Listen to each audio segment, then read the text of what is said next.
আবারও মুখোমুখি চিরপ্রতিদ্বন্দ্বী ভারত পাকিস্তান। বিশ্ব ক্রিকেটের দুই চিরপ্রতিদ্বন্দ্বী ভারত পাকিস্তান মুখোমুখি অবস্থানে দাঁড়িয়ে আছে চ্যাম্পিয়ন্স ট্রফি নিয়ে।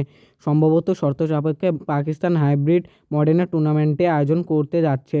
সেই অনিশ্চয়তার মাঝেই আজ রোববার মুখোমুখি ভারত পাকিস্তানের মেয়েরা। অনূর্ধ্ব-19 এশিয়া কাপে দুপুর 12টায় শুরু হওয়া ম্যাচে দুই দল পরস্পরের মোকাবিলা করবে। আজই পর্দা উঠছে যুব নারী দলের এই এশিয়ান শ্রেষ্ঠত্বের লড়াই। কিছুদিন আগে সংযুক্ত আরব আমিরাতে ছেলেদের অনূর্ধ্ব-19 এশিয়া কাপ হয়েছিল। সেখানে রোমাঞ্চকর ফাইনালে ভারতকে হারিয়ে টানা দ্বিতীয়বার এই প্রতিযোগিতায় চ্যাম্পিয়ন হয় বাংলাদেশ যুবরা।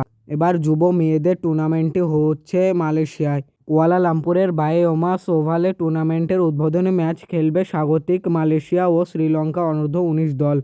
একই দিনে দ্বিতীয় ম্যাচে মুখোমুখি ভারত পাকিস্তানের যুবতীরা।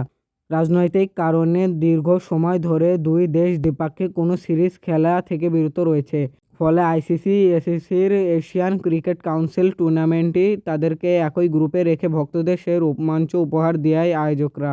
6 দলের নারী অনূর্ধ্ব-19 এশিয়া কাপকে দুই গ্রুপে ভাগ করা হয়েছে। বাংলাদেশ সহ গ্রুপ এতে রয়েছে মালয়েশিয়া ও শ্রীলঙ্কা। অন্যদিকে বি গ্রুপে চিরপ্রতিদ্বন্দ্বী ভারত, পাকিস্তানের অপর সঙ্গী নেপাল। মেয়েদের যুব এশিয়া কাপ এই প্রথমবারের মতো আয়োজন করা হচ্ছে। কিছুদিন আগে আয়োজিত ছেলেদের বয়সভিত্তিক এই প্রতিযোগিতায় ভারত পাকিস্তান একই গ্রুপে ছিল।